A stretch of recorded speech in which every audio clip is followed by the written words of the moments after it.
कर्जा लेने की औकात नहीं थी तो कर्जा लिया ही क्यों था? अरे कोई अपने रिश्तेदारों से पैसे लेता है क्या? बस कुछ महीनों की बात और है, मैं एक बार IAS बन जाऊं, फिर सारी परेशानियां दूर हो जाएंगी। अरे मैंने ही अपना हाथ छुपा दिया था और चोरी का इल्जाम अपनी सास पर लगा दिया। तुम ना मेरे लिए सिर्फ मनोरंजन का साधन, और अगर वो साधन काम ना आए ना तो उसे उठाकर फेंक देना चाहिए। तुम्हें क्या लगा कि किसी को पता नहीं चलेगा? मैं मानता हूँ कि मुझसे गलती हुई है, मैंने तुम्हें धोखा दिया।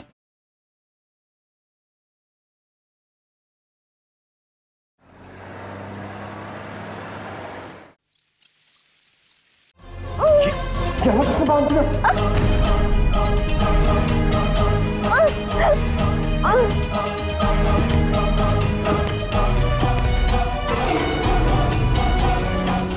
कौन हो तुम? कौन हो तुम? देखो तुम्हें जो कुछ भी चाहिए वो तब दे देंगे। अरे आगे हाथ छोड़ दे। छोड़ दो हमें। हमें मत मारो। हमने तुम्हारा क्या बिगाड़ा? छोड़ दो हमें। छोड़ दो। नहीं नहीं नहीं नहीं, प्लीज प्लीज हमें मत मारो, प्लीज प्लीज प्लीज हमें मत मारो।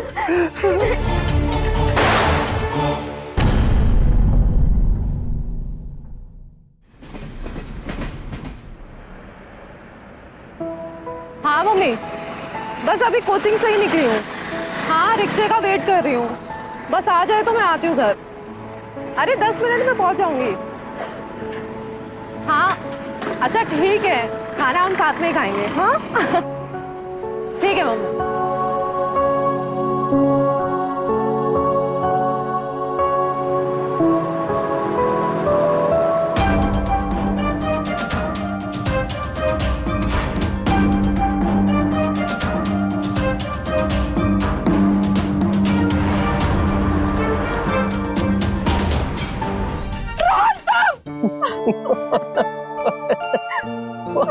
कितना डर गई थी तुम यार। और यार तुम पिछले एक हफ्ते से मुझे मिले नहीं ना, तो मैंने सोचा प्रैंक करता हूँ। रोहन तुम्हें पता है ना कि अभी मेरा पूरा फोकस अपने करियर पर है। बस एक बार मैं IAS बन जाऊं, उसके बाद सब कुछ ठीक हो जाएगा।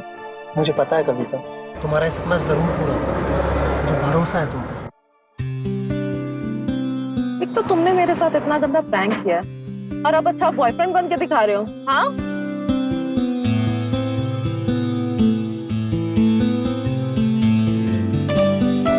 बस करो अब, देखो ना मुझे लेट भी हो रहा है और माँ इंतजार भी कर रही होंगी। हाँ मैं तुम्हें छोड़ता हूँ। कमलेश, कमलेश!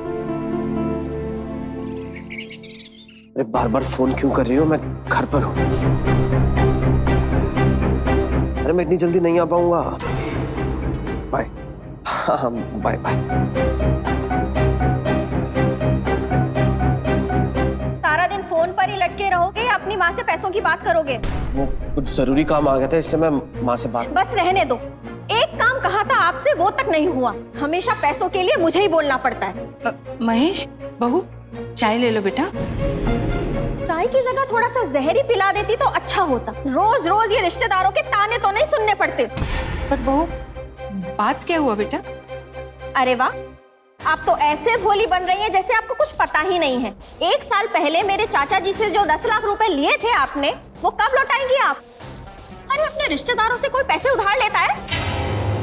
जब पैसों की जरूरत थी तब तो मुंह खोल कर मांग लिए और अब लौटाने की बारी आई तो टालम टोली कर रही हैं। बहू तुम तो जानती हो ना, वो 10 लाख हमने अपने लिए नहीं बल्कि महेश का बिजनेस शुरू कराने के लिए लिए थे, है ना? सोचा था बिजनेस शुरू हो जाएगा तो हम कर्जा भी लौटा देंगे, पर देखो अब तक तो बिजनेस शुरू ही नहीं हुआ, ऊपर से सारे पैसे भी खर्च हो गए। अब इतनी बड़ी रकम हम कहाँ से लौटाएं? बस कीजिए, बहुत बार सुन चुकी हूँ ये कहानी आपके मुंह से। ये तो कर्जा लेने से पहले ही सोचना चाहिए था ना। अगर कर्जा लेने की औकात नहीं थी तो कर्जा लिया ही क्यों था? अरे कोई अपने रिश्तेदारों से पैसे लेता है क्या? और आप खड़े खड़े यही सुनते रहोगे या कुछ बोलोगे भी? माँ सीमा ठीक ही तो कह रही, लौटा भी दीजिए ना पैसे, ऐसे चलता रहेगा क्या? माँ आपने लिया है तो लौटाना भी तो आपको ही पड़ेगा ना। ठीक है बेटा, तुम दोनों दोनों परेशान मत हो, मैं कहीं से भी पैसों का इंतजाम करके सारा कर्जा लौटा दूंगी, ठीक है? चलो अब तुम दोनों आओ और चाय पी लो।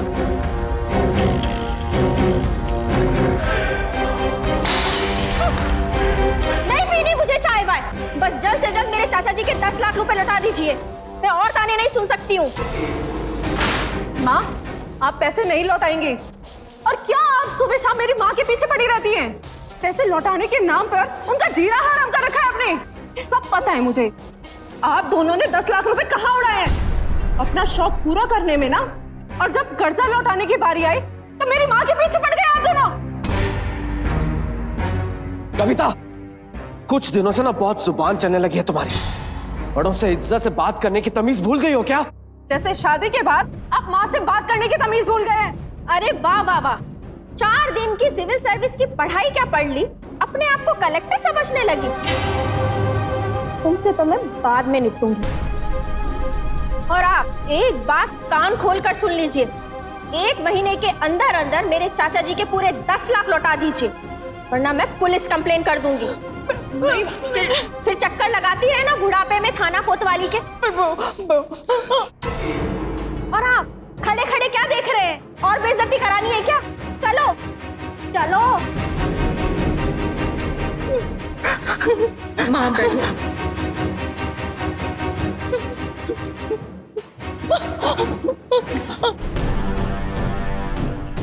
माँ, पहले रोना बंद करो। आपने कुछ नहीं किया है, आप घबराओ मत। पैसे भैया को देने हैं, आपको नहीं। और इन लोगों ने ना आपको बस बलि का बकरा बनाया हुआ है और कुछ नहीं। मैं ये बिल्कुल भी बर्दाश्त नहीं करूंगी। माँ, प्लीज आप रोना बंद करो पहले, सब ठीक हो जाएगा। बस माँ, बस।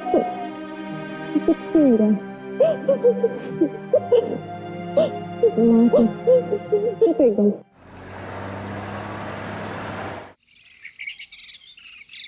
एक बात क्यों,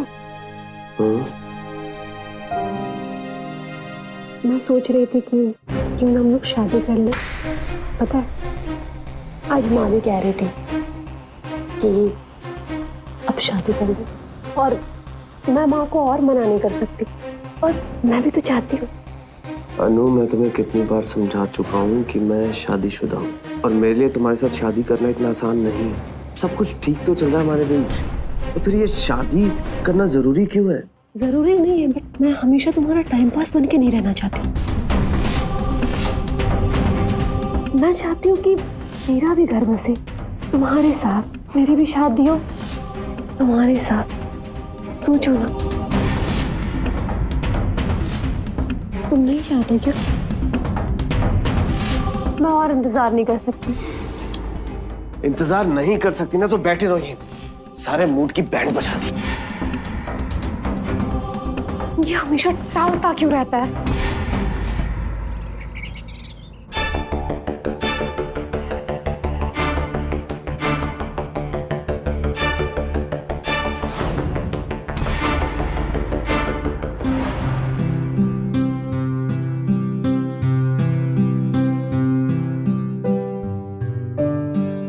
कविता, जी माँ।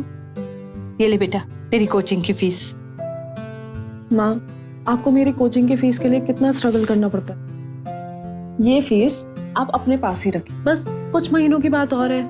मैं एक बार IAS बन जाऊं, फिर सारी परेशानियां दूर हो जाएंगी। मैं काम करूंगी और आप बस आराम ही आराम करेंगी। आइए माँ, बैठिए आप। बैठिए। कहाँ है मेरा हाथ? किसने चुराया ये पैसे? अरे ये पैसे कहाँ से आए आपके पास? अरे बेटा, ये तो कविता की कोचिंग की फीस है। अच्छा, अब समझ आ रहा है मुझे। मेरा हाथ चुराकर उन पैसों से इसकी कोचिंग की फीस भर रही हैं आप? आपको शर्म नहीं आती? नहीं नहीं बेटा, ये बिल्कुल झूठ है। ये पैसे तो मैंने इंतजाम किए कविता की फीस के लिए। अच्छा इंतजाम किया है आपने, ज्यादा नाटक करने की जरूरत नहीं है। सच सच बताइए, किसे बेचा मेरा हाथ? बोलिए। भाभी बस कीजिए। आपकी हिम्मत कैसे हुई माँ पर इतना गंदा इल्जाम लगाने की? अरे किस चीज का शोर मचा रखा है, क्या हुआ? आइए, आप ही का ही इंतजार था। देखिए, आपकी माँ ने बुढ़ापे में कौन सा पुण्य का काम किया है? अरे मेरा जो वो हार था ना, उसे चुराकर बेच दिया और उन पैसों से इसकी कोचिंग की फीस भर रही है। नहीं भैया, माँ ये क्या सुन रहा हूँ मैं? अब आपने घर में चोरी करना भी शुरू कर दिया है?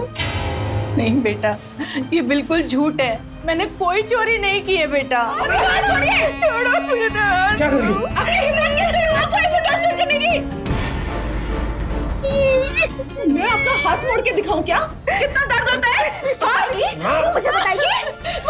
बेटा शांत हो जा बेटा, शांत हो जा। तुम दोनों आपस में मत लड़ो बेटा। अगर मेरा हार मुझे वापस नहीं मिला ना, तो आपका जीना हराम कर दूंगी मैं, समझे? अरे आप सीमा,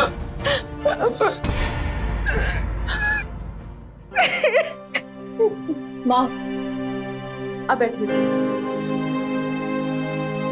आप रोना बंद कीजिए। अपने ही घर में आज मुझ पे चोरी का इल्जाम लगाया गया। अब आगे ना जाने मुझे इस घर में और क्या क्या देखना होगा। माँ ऐसी कोई बात नहीं है, आप पहले रोना बंद कीजिए। सीमा भाभी की तो आदत है आपके ऊपर इल्जाम लगाने की। माँ आपने कुछ नहीं किया है, वो बस आपको परेशान करना चाहती हैं और कुछ भी नहीं। आपने बस रोक लिया, नहीं तो आज मैं उन्हें ना अच्छे से बता देती। आप पहले रोना बंद कीजिए, चुप, एकदम चुप। मैंने कुछ चोरी नहीं की हाँ, बेटा, मैंने आपने कोई कुछ नहीं चोरी किया है। नहीं की बेटा। कुछ नहीं होगा मम्मी।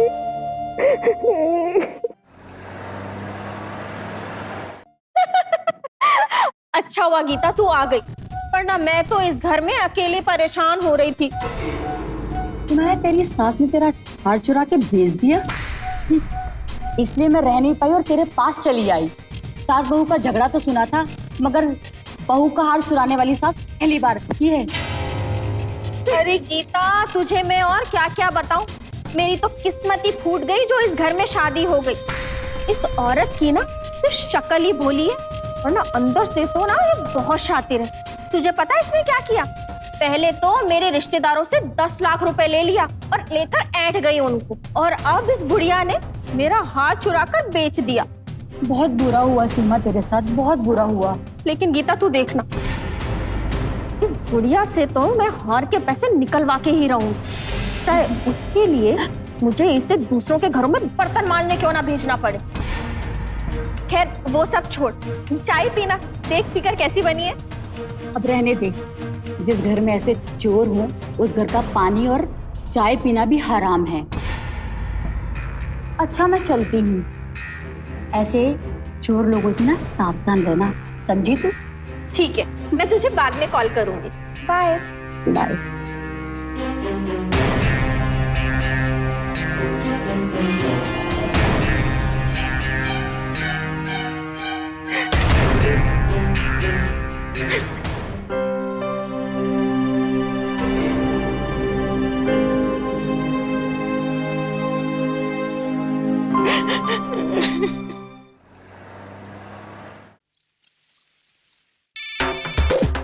हाँ हेलो। अरे मैंने तुम्हें कितनी बार कहा है रात को फोन मत किया करो, मैं घर पर होता हूँ।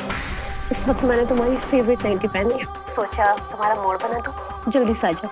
अरे मैं अभी नहीं आ सकता, मैं घर पर हूँ। ओके अरे बट हाँ मैं करता हूँ तुम्हें call. Okay okay okay bye bye. Hello, जरूर उसकी वाइफ आ गई होगी। इससे बाहर जाने की बातें कर रहे थे। अरे कुछ नहीं, वो कुछ दोस्त लोग पार्टी कर रहे थे तो मैंने मना कर दिया। मैंने तो कह दिया कि रात का टाइम तो बीवी के लिए। अच्छा जी। अरे इसे साइड पे रखो ना, तुम भी सारा दिन फोन। तुम्हें पता है मैं तुम्हारे लिए क्या हूँ। मेरे लिए क्या?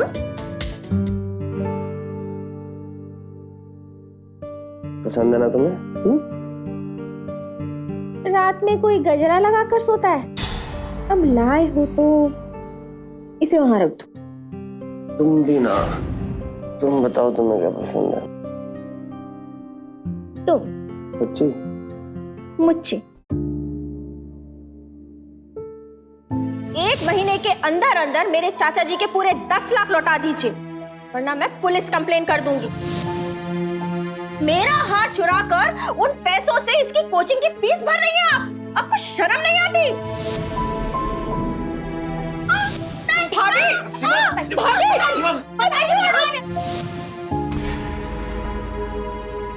तुझे पता है इसने क्या किया?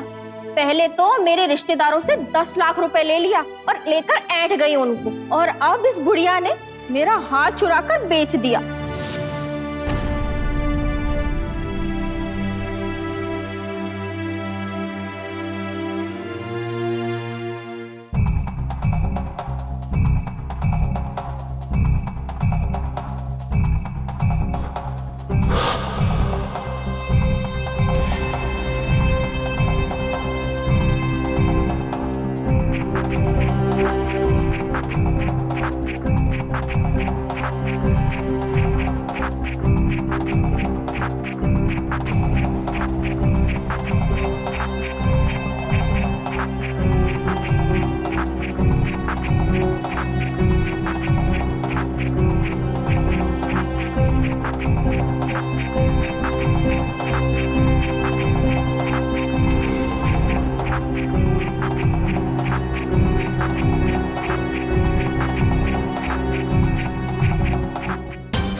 माँ, माँ, माँ, माँ कहाँ हैं आप? माँ, माँ, माँ वहां बैठी हैं और मैं देखो आपके लिए दूध लेके आई। चलिए पी लीजिए। माँ, माँ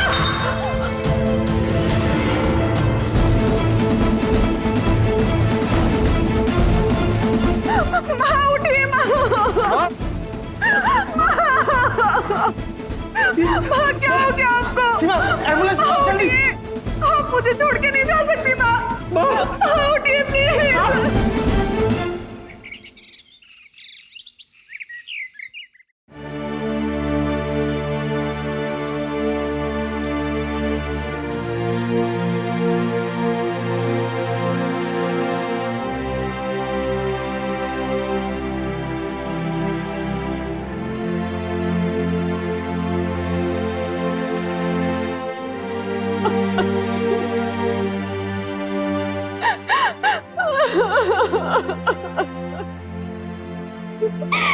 अरे मैंने ही अपना हाथ छुपा दिया था और चोरी का इल्जाम अपनी सास पर लगा दिया। मैंने सोचा था चोरी का इल्जाम अपनी सास पर लगा दूंगी ना, और उसका ऐसा जीना हराम करूंगी ना कि वो याद रखेगी। लेकिन क्या बताऊं, मुझे क्या पता था कि वो आत्महत्या कर लेगी। अरे अच्छा हुआ जो बला टली। तू सुना, तू कैसी है? मैं बताती हूँ तू कैसी है। मैं तुझे बाद में बात। एक नंबर की लालची औरत। ये हार, इस हार की वजह से तूने मेरी माँ को इतना कुछ सुनाया ना। इस हार की वजह से मेरी माँ ने सुसाइड कर लिया। तूने उनको हाथ मोड़ा, उन्हें दर्द पहुंचाया। मैं इसे जिंदा नहीं छोड़ूंगी। होश में आओ, वरना मुझसे बुरा कोई नहीं होगा, समझे? अगर यही थप्पड़ आज अगर अपनी पत्नी को मारा होता ना, तो मेरी माँ जिंदा होती। इस औरत की वजह से मेरी माँ इतनी मेंटल टॉर्चर हुई, जिसकी वजह से उन्होंने सुसाइड कर लिया। अब मारे अपनी पत्नी को थप्पड़। देखती हूँ कौन सी सजा देते हैं आप। अरे तो सीमा ने माँ को सिर्फ चोरी कहा था ना। माँ ने खुदकुशी खुद की है। माँ की मौत की जिम्मेदार सीमा नहीं है, समझी? वाह भैया वाह, इतिहास के पन्नों पे स्वर्ण अक्षरों से लिखा जाएगा आप जैसे नालायक बेटे का नाम। आपको क्या लगता है मैं कुछ करूंगी नहीं? आप दोनों मेरी माँ की मौत के जिम्मेदार हैं। ये मत समझना कि मैं आप दोनों को ना छोड़ दूंगी। तुम दोनों को ना जेल भिजवा के रहूंगी। छोड़ूंगी नहीं मैं तुम दोनों को, देख लेना। हाँ हाँ देख लेंगे। सीमा तुम ठीक हो ना? बैठो बैठो, आओ पानी लाऊं? हाँ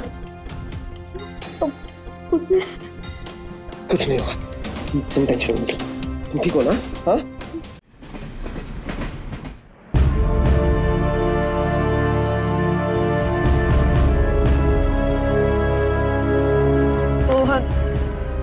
मेरे भैया और भाभी ही मेरी माँ के हत्यारे हैं। उनकी वजह से ही मेरी माँ ने सुसाइड किया है। कविता, अगर ऐसा है तो हम पुलिस में कंप्लेंट करेंगे तुम्हारे भैया और भाभी के खिलाफ। पुलिस भी इसमें कुछ नहीं कर सकती रोहन। कोई ठोस सबूत ना होने की वजह से पुलिस कुछ नहीं कर पा रही है। मेरी माँ के हत्यारे खुलेआम बाहर घूम रहे हैं और मैं कुछ भी नहीं कर पा रही हूँ। इससे अच्छा होता कि मैं मर जाती कई बार। तुम ऐसा मत बोलो कविता। कविता, अगर तुम्हें कुछ हो गया तो मैं भी जिंदा नहीं रहूंगा। कविता, तुम्हें अपने आप को संभालना होगा अपने लिए। तुमने अपनी माँ को वादा किया था ना कि तुम आईपीएस बनोगी, तो उनका वादा भी तो पूरा करना है ना। तुम प्लीज ऐसा तुम सोचना भी मत, प्लीज।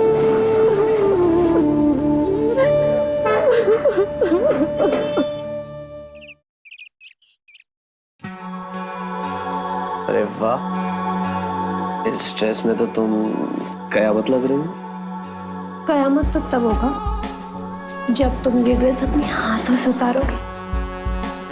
तो फिर देरी क्या? एक मिनट, मैं तुम्हें कुछ देना चाहती हूँ। ये कार्यक्रम से पहले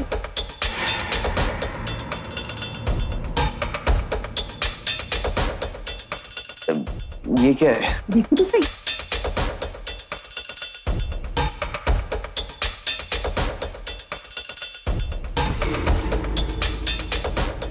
ये क्या मजाक है? हाँ, मजाक? मजाक का है। डाइवोर्स पेपर है। तुम अपनी वाइफ की वजह से ना तो मुझे टाइम दे पाते हो और ना ही मुझसे शादी कर पा रहे हो। ये वो जादू है जिससे सब ठीक हो जाएगा। तुम अपनी पत्नी को डाइवोर्स देकर मुझसे शादी कर लेना और फिर हम हमेशा के लिए साथ रहेंगे। कितना अच्छा। सुनो, एक बात कान खोलकर सुन लो। ना तो मैं अपनी बीवी को डिवोर्स देने वाला हूँ और ना मैं तुमसे शादी करूंगा, समझी? जब तुम्हें मुझसे शादी करनी ही नहीं थी तो हमने अपने संबंध के बारे में सबसे छुपाया क्यों है? हाँ, सुनो, मैं तुम्हारी बीवी को सब कुछ बता दूंगी। अच्छा, हाँ। तो तुम मुझे धमकी दे रही? हाँ, तो सुनो, तुम ना मेरे लिए सिर्फ मनोरंजन का साधन हो, और अगर वो साधन काम ना आए ना तो उसे उठाकर फेंक देना चाहिए। और तुम्हारे साथ भी ना अब यही होगा।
माँ की मौत के बाद मैं टूट चुकी हूँ।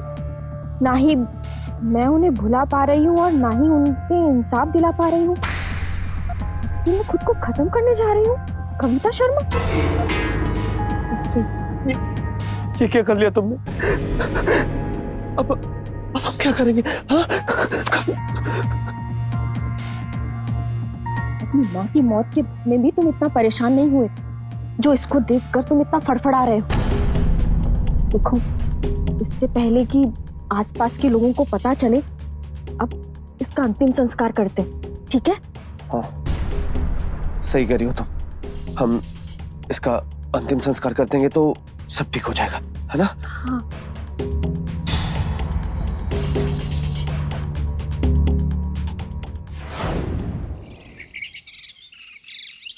हाँ भैया, जो 2 AC मैंने सेलेक्ट किए हैं ना, उन्हें फाइनल कर दीजिए।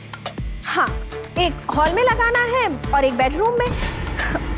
जी भैया जी, एक काम कीजिए ना, आप कल घर पर ही आ जाइए, क्योंकि मुझे बाकी का काम भी तो आपको समझाना है ना। ठीक है।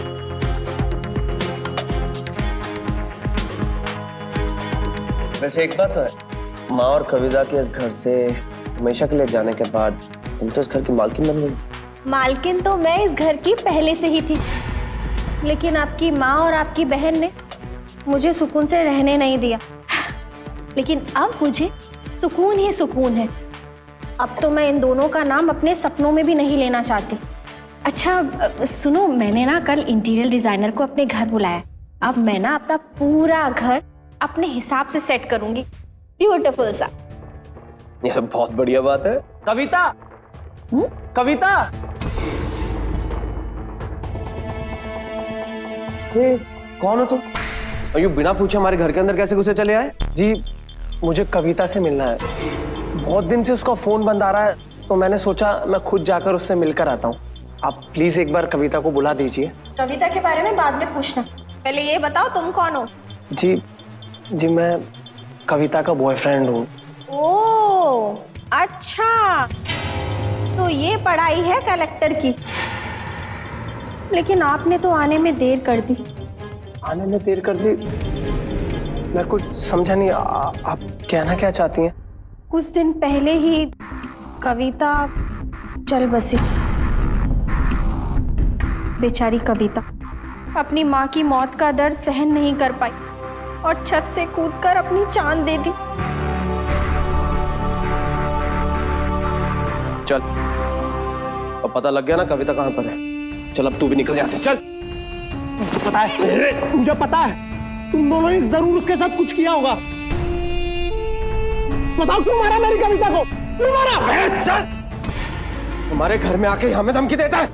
चल निकल यहाँ से, नहीं तो तुझे भी तेरी कविता के पास पहुंचा दूंगा, समझा? अगर तू इस घर के आसपास भी दिखा ना, मैं पुलिस को बुला लूंगा, समझा? चल निकल यहाँ से। अभी तो मैं जा रहा हूं, लेकिन एक बात तुम दोनों याद रखना, मैं मेरी कविता का तुम दोनों से बदला जरूर लूंगा। तुम लोगों ने उसे मारा ना, देखो क्या करता हूं।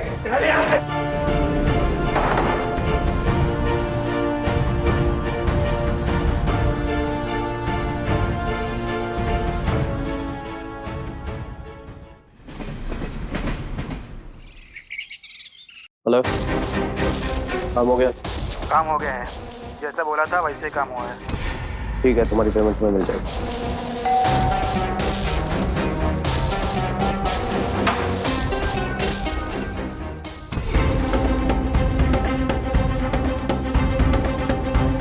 जी इंस्पेक्टर साहब, क्या आप ही का नाम महेश शर्मा है? बात क्या? आप इस लड़की को जानते हैं? सुनो, मैं तुम्हारी बीवी को सब कुछ बता दूंगी। नहीं, मैं नहीं जानता इस लड़की। झूठ मत बोलिए। इस लड़की का नाम अनु चौहान है और आप इसे अच्छी तरह जानते हैं। अनु की मां ने कंप्लेन किया है कि वो कुछ दिनों से लापता है। उन्होंने हमें बताया कि अनु ने उन्हें फोन पर बताया था कि वो आपसे मिलने जा रही है और उसके बाद से ही वो गायब है। इंस्पेक्टर साहब, ये अनु कौन है और इस औरत का मेरे पति से क्या लेना देना? बहुत कुछ लेना देना है मैडम। इस लड़की अनु का आपके पति महेश के साथ नाजायज संबंध है। हाँ? महेश, ये क्या बोल रहे हैं? नहीं सीमा, ऐसी कोई बात नहीं है। उसकी मां ने हमें बताया कि अनु आपके पति महेश के साथ शादी करना चाहती थी, लेकिन आपका पति महेश ऐसा नहीं चाहते थे। अब तो सच सच बता दो, अनु कहाँ है? डॉक्टर साहब, मैं सच कह रहा हूँ, मुझे नहीं पता कि अनु कहाँ है। देखिए, मैं तो अभी अपनी माँ और बहन की मौत के सदमे से उभर रहा हूँ। कुछ दिन पहले मेरी माँ की मौत हो गई और उसी दुख में मेरी बहन भी गुजर गई। मतलब जिस दिन अनु गायब हुई उसी दिन आपकी बहन भी गुजर गई? जी सर, मैं सच कह रहा हूँ, मुझे नहीं पता कि अनु कहाँ है। देखिए, मैं तो इस सदमे से उभर भी नहीं पाया हूँ और आप मुझ पर ये बेबुनियाद से इल्जाम लगा रहे हैं। सर मैं सच कह रहा हूँ, मुझे नहीं पता कि अनु का है। ठीक है, अनु का पता तो हम लगा लें, लेकिन जब तक अनु का पता नहीं चल जाता आप इस शहर से बाहर नहीं जाएंगे।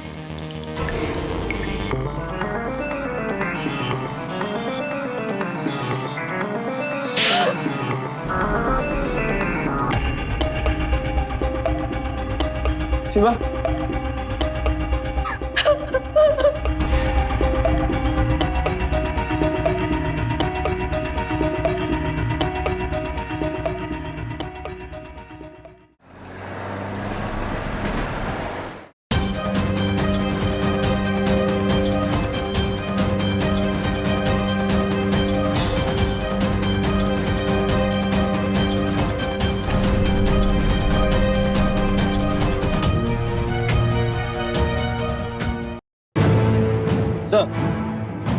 सर आखिरी बार अन्नू को एक लड़के के साथ गाड़ी में बैठकर जाते देखा था हम लोगों ने, और सीसीटीवी फुटेज के थ्रू हम लोगों ने नंबर प्लेट को पता कर लिया है और उसके मालिक के डिटेल्स भी निकाल लिए। कौन है वो? सर पता लगा है कि किसी रोहन नाम के बंदे पर रजिस्टर है गाड़ी। ठीक है, उस रोहन के बारे में पूरी जानकारी निकालो। Okay sir.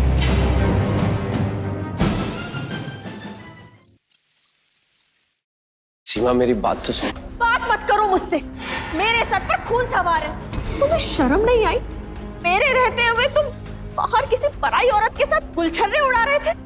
तुम्हें क्या लगा कि किसी को पता नहीं चलेगा? सीमा, मैं मानता हूँ कि मुझसे गलती हुई है, मैंने तुम्हें धोखा दिया है, पर एक बार शांति से मेरी बात तो सुनो। धड़ में गई शांति। बहुत सुन लिया शांति से। मन कर रहा है इसी से मैं तुम्हारा गला दबा दूं। ये लाइट को भी अभी जाना था।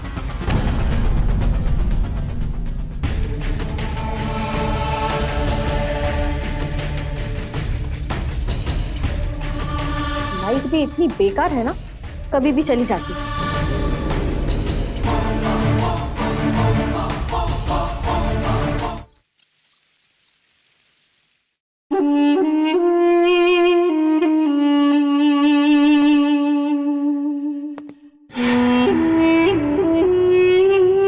महेश, महेश, आंखें खोलो, उठो।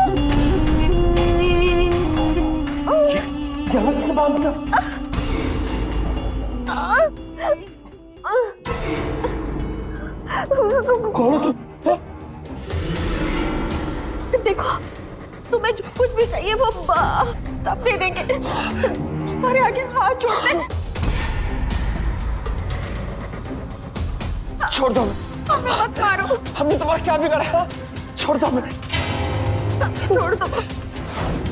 नहीं नहीं नहीं, प्लीज प्लीज हमें मत मारो, प्लीज प्लीज प्लीज हमें मत मारो। पकड़ लो इसे, मास्क निकालो इसका।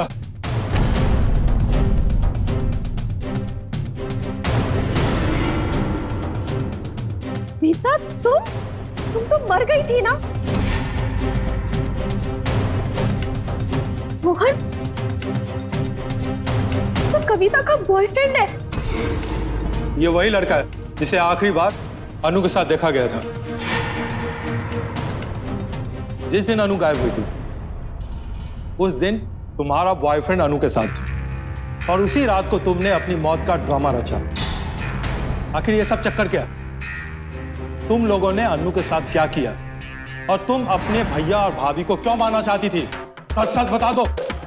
इन दोनों ने मिलके मेरी माँ को तड़पाया था, जिसकी वजह से मेरी माँ ने सुसाइड कर लिया। उसी दिन मैंने सोच लिया था भैया और भाभी से माँ की मौत का बदला लेकर रहूंगी, पर मुझे पता चल गया था कि अगर मैंने इन दोनों को मार दिया तो पुलिस मुझे ही पकड़ेगी। अपनी मौत की झूठी साजिश रची ताकि मैं अपने भैया और भाभी से मौत का बदला ले सकूं और किसी को शक भी ना हो। मैंने रोहन को भी किसी ने अपने प्लान में शामिल किया, पर अपने काम को अंजाम देने के लिए मुझे एक ऐसी लड़की की तलाश थी जो बिल्कुल मेरी जैसी दिखती हो। फिर हमने एक दिन महेश भैया को अन्नू के घर पे चोरी छुपे जाते हुए देखा। तब हमें शक हुआ। कार्यक्रम शुरू करने से पहले मैं तुम्हें कुछ देना चाहती हूँ। सी,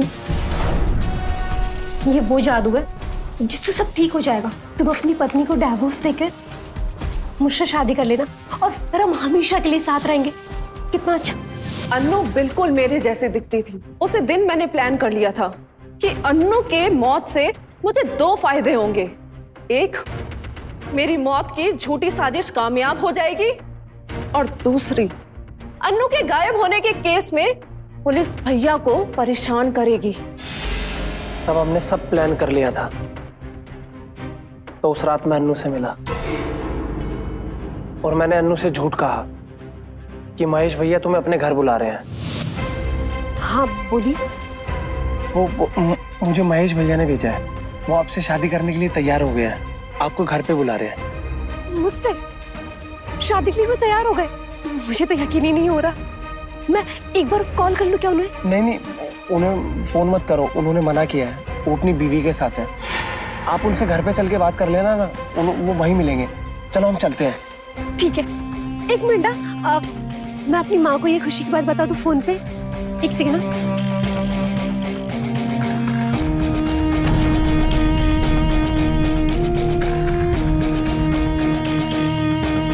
हेलो माँ, मैं महेश से मिलने जा रही हूँ। आने में थोड़ा टाइम लगेगा, आप खाना खा लीजिए, ठीक है? Okay bye.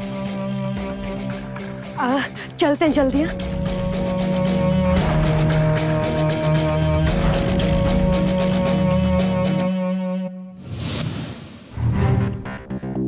उसके बाद अन्नू को रोहन घर लेके आया और मैं पहले से ही टेरेस पे इन दोनों का इंतजार कर रही थी।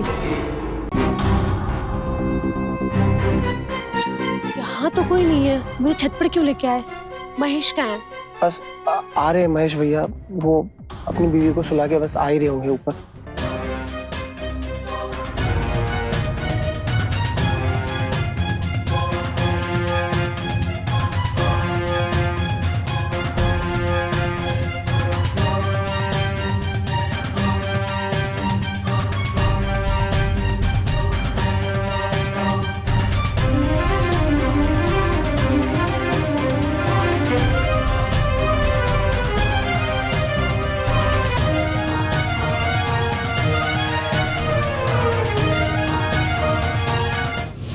भैया और भाभी की वजह से मेरी माँ की मौत हो गई थी।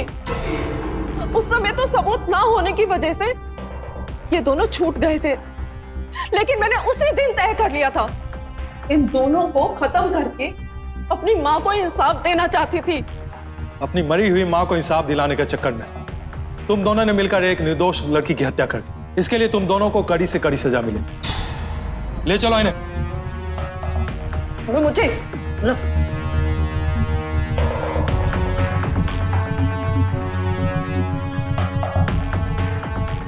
मैंने तो कभी सोचा नहीं था कि हम दोनों से बदला लेने के लिए कविता इतनी बड़ी साजिश रचेगी। आज अपनी मौत को सामने देखकर ये एहसास हुआ कि मैंने माँ जी पर बहुत जुल्म किए। ना तो मैं उन पे जुल्म करती और ना ही आज ये दिन देखना पड़ता। मैंने बहुत गलत किया, बहुत गलत किया, बहुत गलत।